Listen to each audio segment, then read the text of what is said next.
Professor Sri Chitra Trinal, Medical Science and Technology from Trivandrum. He'll be talking us on rate versus rhythm control in atrial fibrillation, the final verdict. I think you will all know Dr. Namboodiri sir, and you will enjoy the session. It will be a wonderful presentation. Thank you, sir.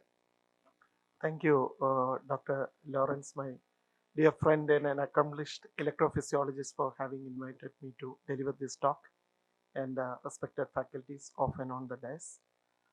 This is not a final verdict, especially just before the lunch. And this debate has been going on for the last 2 decades, whether rate or rhythm control, what is better in a case of atrial fibrillation. But every other year we get new insights to reiterate this concept, to continue this debate with the evidence coming from ablation wing, that is the rhythm control strategy. These two strategies obviously are two major approaches in the management of atrial fibrillation. And this debate will go on, like whether the PCI is better or a CABG is better. We get more evidence towards PCI. Of course, some trials are against that too. But this debate, there is nothing like a final verdict. But before I go into this topic, I'll just summarize what I'm going to talk on, that is rate versus rhythm. What are the advantages and disadvantages from the pathophysiological and clinical point of view? What are the important trials with some insights and the limitation in the current context? Recommendations as per the new guidelines, limitations of rhythm control with certain scenario, and advances in rhythm control with RF and cryoablation. Before we move on, we should reiterate certain fundamental concepts in atrial fibrillation management. Atrial fibrillation is not a single disease at all. It is a disease of multifactorial origin. One patient with a paroxysmal atrial fibrillation in a 20-year-old male, 20-year-old person is totally different pathophysiologically from another person of 70 years having multiple comorbidities, obese, obstructive sleep apnea, diabetes, hypertension, diastolic dysfunction. These patients they're totally different, though we call it atrial fibrillation together. Another important feature is atrial fibrosis. The extent of atrial fibrosis is one of the most important deciding factors for rhythm restoration and maintenance. Many times it is not pulmonary vein isolation only. Atrial fibrosis in turn is decided by many factors like left atrial hypertension, left atrial volume, left atrial stretching, remodeling related to chronicity of AFib, AFib begets AFib, obesity, obstructive sleep apnea, etc.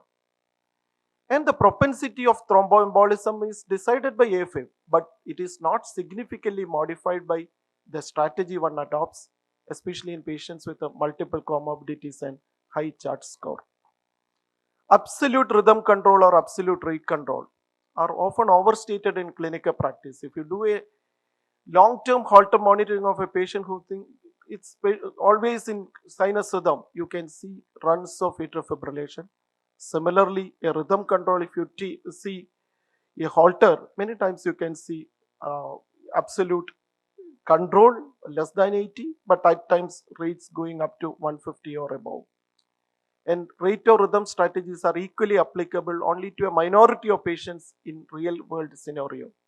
Like if you have a large atrium, 60 millimeter mitral stenosis, probably there is no question of any rhythm control. Similarly, in young patient with heart failure, having multiple episodes, needing hospitalization, you have to aggressively pursue rhythm control. These concepts are based upon the hemodynamics of AFib.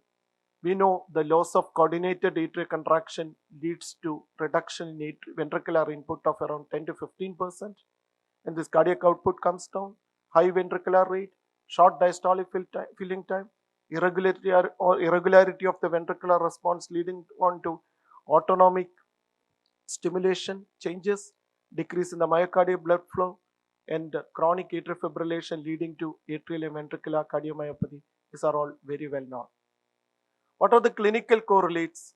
You have this uncoordinated movement of contraction of the atria leading to thromboembolism, decreased exercise capacity, quality of life, and worsening of LV function and decompensation of the heart failure. Look at the recommendation of 2020 ESC, the latest one. You look at this lifestyle modification and the oral anticoagulation therapy. They only lead on to change in the life expectancy. Neither rate control nor rhythm control would affect significantly the overall longevity of this patient, though it significantly affects the improved quality of life, autonomy of life, and social functioning. But predominantly, life expectancy is affected by management of hemodynamic unstable rhythms, cardiovascular risk reduction, lifestyle changes, management of obstructive sleep apnea, hypertension, diabetes, and also stroke prevention. What is ideally a rhythm control? It is either management with either class 1 or class 3 drug. I think pharmacological part Dr. Jaishankar is going to discuss in detail, in as a regular daily therapy or pill in the pocket when the patient gets in atrial fibrillation, as such either with a flecainide or propofenol, cardioversion electrical or pharmacological, and catheter ablation whether RF based or cryo based. Then we have in the right arm, we have AV nodal blocking agents, AV nodal ablation or modification. It could be either lenient or strict as defined in the guidelines. If you have a resting heart rate, office ECG showing less than 110, lenient, less than 80, it could be called strict. This debate is also not applicable for the first episode of AFib because majority of them terminate within 48 hours. If not, it has to be cardioverted. What are the advantages of rhythm control? It causes better improvement in quality of life, no doubt. Greater exercise capacity, especially in patients with a diastolic dysfunction, where atrial kick is very important. More complete relief of symptoms, and potentially lower risk of thromboembolism, probably stopping oral anticoagulation and potentially reversing atrial structural or electrical remodeling. If you go for rhythm control, there are potential concerns as well. The majority of them are related to drug toxicity. If you give amiodarone, flecainide, propofenol, any of this medication, there is a chance to have torsades, serious bradyarrhythmias, worsening of the heart failure. Atrial flutter can become 1-to-1, especially with the flecainide, excess mortality in patients with a structural heart disease, and significant non-cardiac side effects with the amiodarone. Even when if you want to pursue rhythm control, you need to admit multiple times, repeated cardioversion, repeated hospitalizations with worsening heart failure, proarrhythmia, long-term oral anticoagulation may still be needed, and there could be lot of overlaps, crossover between them. These are the major trial. You can see the crossover that happened at the end of follow-up period. In the rhythm control, almost only 2/3 of them remained in rhythm control, and in the rate arm, as up to 35% of them remain were in sinus rhythm at the end of follow-up. There is a lot of crossover, but majority of these trials were unanimous in the outcome that more adverse drug effects were noted in rhythm control, not in the end. In fact, rate control fared well. But this is much before radiofrequency ablation has evolved as an important strategy. Most of them were done in late 90s, and atrial fibrillation ablation has become an important approach in the later part of the first decade of the century. And of these major trials excluded younger patients, non-atrial fibrillation, highly symptomatic, which are the categories they respond very well to ablation. Rheumatic atrial fibrillation, CHF were underrepresented. We know from the CASILI-AFib study that patients with heart failure, they respond very well with atrial fibrillation correction. Factors that could have influenced the verdict, again, more than expected sinus rhythm in the rate controller that is showed, some crossover, and the potential side effects and inefficiency of antiarrhythmic drugs. So when you look back at these trials, one important point that you should know is intention to control rate is not inferior to a strategy intending to control rhythm. That is the main point. You can use rate control strategy as an important one, and it is not inferior to an aggressive rhythm control strategy because of the associated drug effect, and there is a potential groove where rhythm control may be beneficial as far as the clinical endpoints are concerned. Another concept is to look for a lenient rate control. Race trials have shown that the heart rate, if it is less than 110, that is fine, unless the symptoms, patient is symptomatic, or there is deterioration of LV function, or the patient has got a cardiac resynchronization therapy and there is no proper biventricular pacing happening. So in fact, these four conditions you can consider rate control strategy as the primary one before you adopt a rhythm control. That is a background therapy in all AFib patients. First choice therapy in patients with a no or minor symptom. Therapy after failure of rhythm control, and therapy when risk restoring sinus rhythm outweigh the benefits. Some trials have come after this since 2020. Two major one. This is actually East AFib net trial where they have looked into randomized these patients within 1 year of onset of atrial fibrillation and looked at the endpoints with these strategies. They have shown that early ablation strategy would definitely improve, benefit in reduction in endpoints on a long period of time. So there is an important early rhythm role for an early rhythm control strategy. You can see years since randomization, rhythm control fared better. Another one is catheter ablation or medical therapy to delay the progression of AFib. This was a test trial. This also showed that radiofrequency ablation is superior to guideline directed antiarrhythmic therapy in delaying the progression from paroxysmal to persistent atrial fibrillation. This is an important concept. If you address these arrhythmias quite early with an aggressive ablation strategy, the progression of these arrhythmias, atrial fibrillation, from a paroxysmal subset to permanent subset or a persistent one comes down drastically. So it can actually, early approach can delay the progression of AFib by delaying the remodeling of the atrial substrate. Based on that, this is a JACC state-of-the-art review by John Kahn.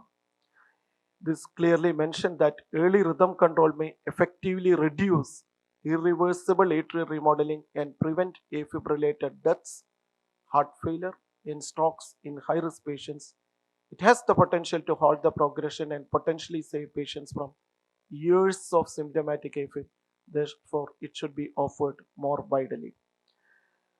So the indications for rhythm control is primarily to reduce AFib-related symptoms and improve quality of life, and also to prevent rates of AFib progression because they are significantly lower with rhythm control based upon the East AFib net and ATTEST trials. So which are the subgroups where we should pursue a rhythm control strategy over and above rate control one? The patient has severe symptoms related to AFib, tachycardiomyopathy, patients with a heart failure, younger patients, patients with a low atrial fibrillation, substrate or trigger that has been corrected, limited comorbidity, normal or moderate increased left atrial volume in DICE. All these conditions one should go for and aggressive rhythm control strategy either with antiarrhythmics or preferably with pulmonary vein isolation. What is pulmonary vein isolation and what is its relevance in the management of atrial fibrillation?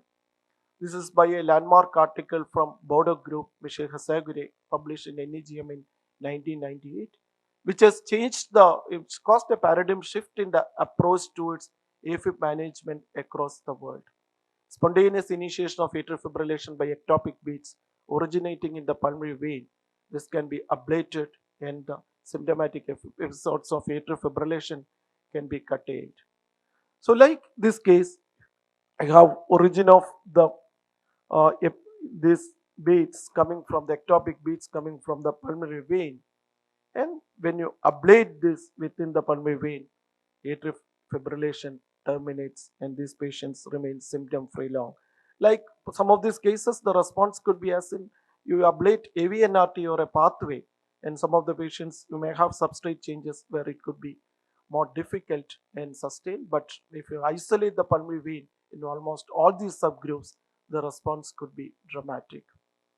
What are the indications for? You can either consider as a first line therapy or more preferably after failed drug therapy. Failed drug therapy essentially means failed class 1 or class 3 flecainide or amiodarone or beta blocker therapy.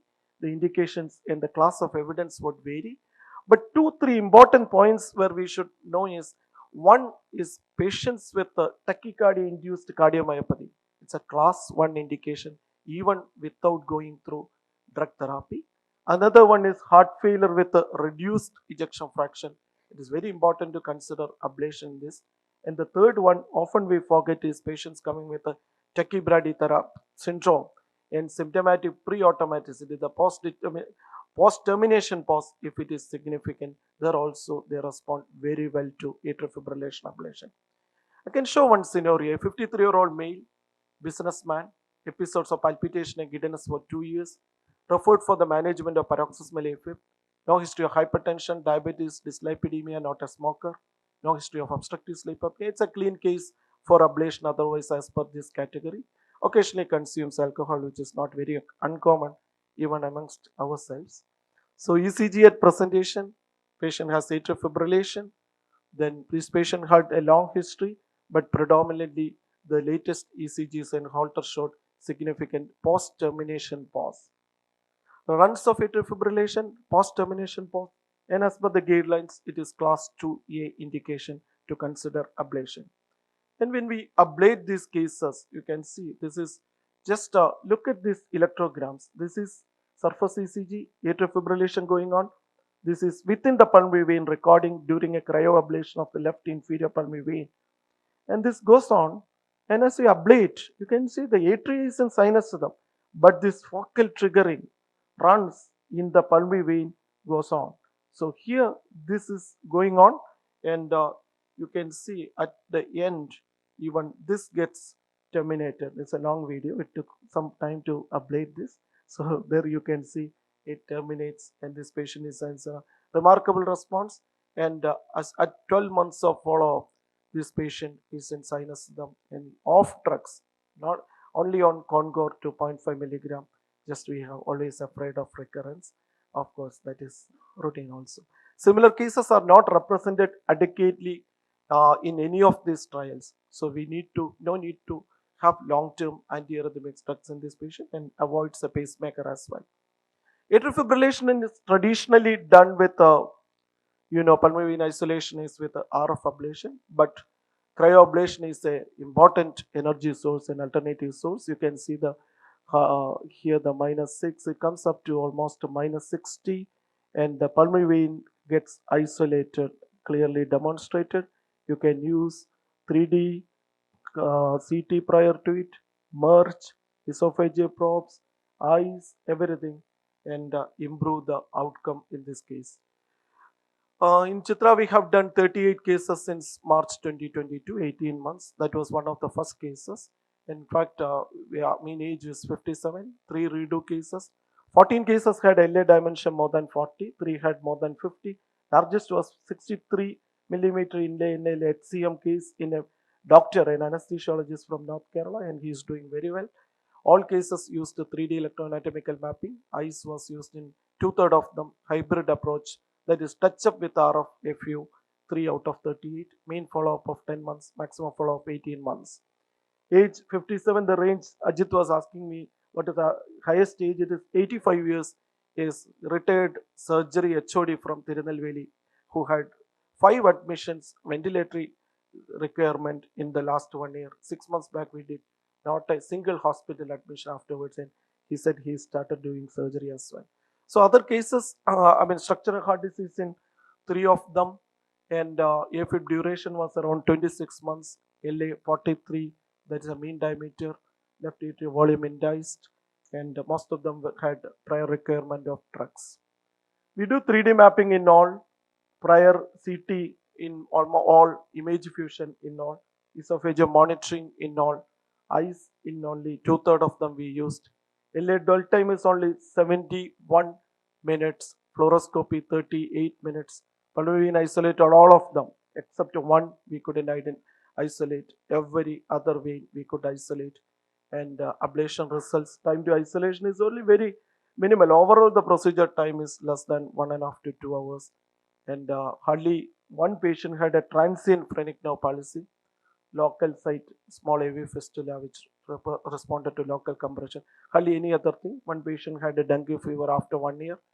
TIA 3 months after stopping Novak in a patient with a less chart score.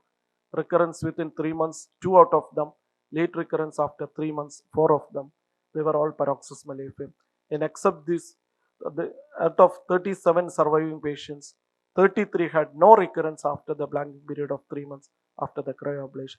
So these things work very well in patients if provided the patient selection is optimal and clinical follow-up we have in 100% of them. Important thing is to isolate these pulmonary veins. These are the healthy myocardium, and here the pulmonary veins are isolated totally.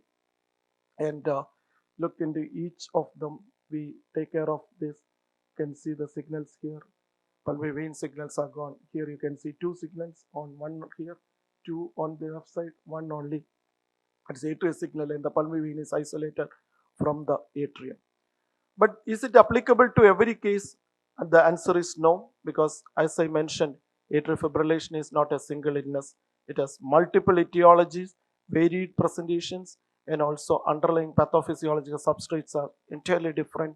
You have top, even in the original article, not more than I think 86% of them were from the pulmonary vein, and you can have extra pulmonary sources as well. Dr. Jabir is here. Baghlain sir, myself, and Dr. Jabir, we, along with other important team members, we published this Kerala atrial fibrillation. It's the largest series in the country. We looked at this, the proportion of the patients having comorbidities. 53 had hypertension, 34% had diabetes, and the dyslipidemia was also very common. Looked at our cohort, it's exactly the same. 54% had diabetes, hypertension, and 34 had, in fact, diabetes in the cryo population. So it actually, the case population we did also represent the exact replica of representing the population from the registry. Chart score was 2.9, but significant comorbidities happen in the population, and many of them could be something beyond paroxysmal AFib in a structurally normal heart. A significant proportion may not be ideal candidates for PVI. There could be non-PVI triggers. Economic burden could be very high. Potential risk of complication, limited facilities, and many times rate control is not an inferior strategy in many of them, unless there is tachycardiomyopathy, heart failure, or refractory symptoms related to AFib. The non-pulmonary vein triggers are many. There are unresolved areas regarding that, and even in the procedure there is difficulty to identify the trigger. Here is a patient, an isoprenaline initiating the source onset. It is not very clear where it comes from, whether pulmonary vein or not. Atrial tachycardia can degenerate into atrial fibrillation, and you can have activation time mapping could be very difficult if it is fast. Sometimes other tachycardia can degenerate into atrial fibrillation. There could be some complications, especially with RF, with the cryo. These local complications are in fact quite less, as it is a simple procedure. So how to optimize the results of rhythm control in the country? Screening for and treatment of all potential contributors and comorbidity. That is the most important thing. Discuss the likely success rate with the patient. Discuss on potential complications. Select the subgroup that would optimally respond to PVA alone strategy. Non-PVA triggers should be targeted in a separate session. Maybe after pulmonary isolation in the first one. Post-ablation, optimal selection of anti-arrhythmic drugs to maintain sinus rhythm. Proper training or well-equipped centers like Dr. Lawrance and his team, and other centers which are well-equipped to do pulmonary vein isolation. So concluding, going through all this, we have gone through the rate versus rhythm, advantages and disadvantages, some insights and limitation of the trials, recommendations, limitation of the rhythm control with a certain clinical scenario, and advances in the rhythm control with the RF and cryoablation. My final conclusion is rhythm control by pulmonary vein isolation provides excellent clinical outcome and could be an early approach in selected group of patients with atrial fibrillation to improve the quality of life and to prevent the progression of atrial fibrillation. Thank you all for the patient hearing.